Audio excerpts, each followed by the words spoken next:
Greetings, this is Group 15, here to present web services, the core of business logic. Designing web services, the evolution. Web applications evolved from simple monolithic architectures to complex systems. The early web systems consisted of monolithic architecture using HTML, JSS over HTTP.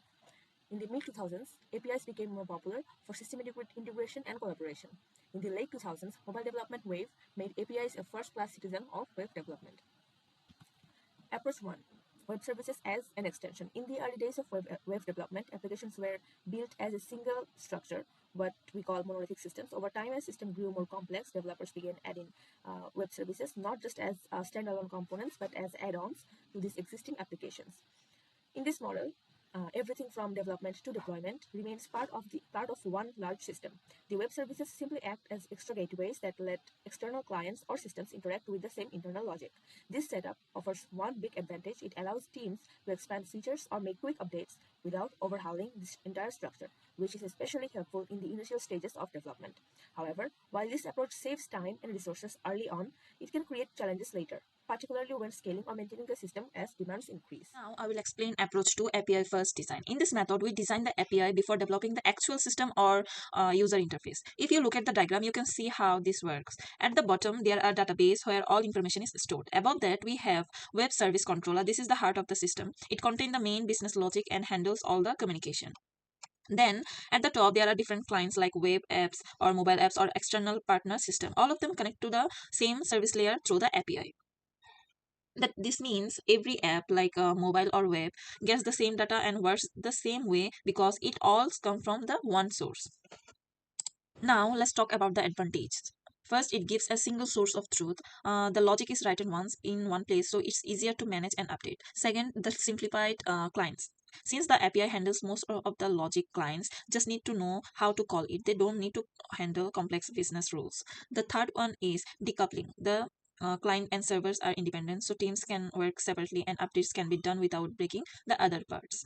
Now we will discuss about hybrid approach. This combines both the traditional and API first ideas.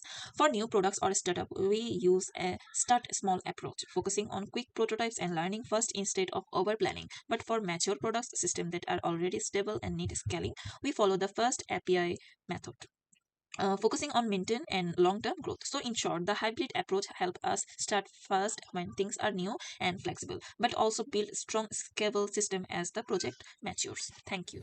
Let's start with architectural styles SOAP. This style focuses on calling functions or methods on remote machines. It uses XML for messages and HTTP to send them. SOAP is very powerful because it has a strong contract, meaning it defines exactly how things should work. This makes it good for complex systems which with features like security and transactions. However, there are some downsides. SOAP cannot use caching easily and its XML structure can slow down performance, making it harder to scale in large systems. Next, we have REST, which is based around resources instead of functions. In REST, you work with URLs and use simple HTTP methods like get, post, put, and delete to manage resources. It is lightweight, often using JSON, which is faster and easier to work with than XML. REST is popular because it is simple, fast, and easy to scale. That's why it's become the go-to method for building APIs today. The most scalable approach to design REST web services is to make them stateless. In a stateless architecture, each request from the client is treated as an independent transaction. The server doesn't store any information about previous requests. This design offers several benefits. Load distribution. Since there is no session dependency, any available machine can handle any request, which ensures balanced traffic. High availability. If a machine fails, it can immediately be removed from the load balancer pool without affecting the rest of the system. Easy maintenance. Servers can be updated or decommissioned with zero downtime. Horizontal scaling. We can easily scale the system by adding more identical servers to the pool. So, statelessness makes our systems scalable and easier to manage. Next, let's see how caching and partitioning improve performance even more. To achieve large-scale performance, REST services also rely on caching and partitioning.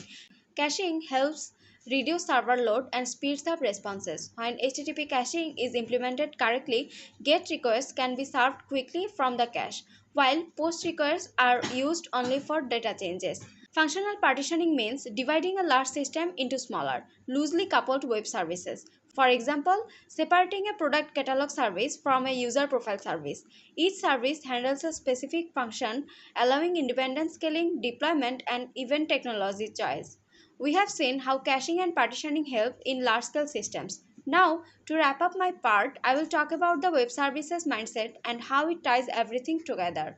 Finally, adopting the right web services mindset is key for scalability and long term system maintenance. When teams grow beyond 10 to 20 engineers, service oriented architecture becomes more effective.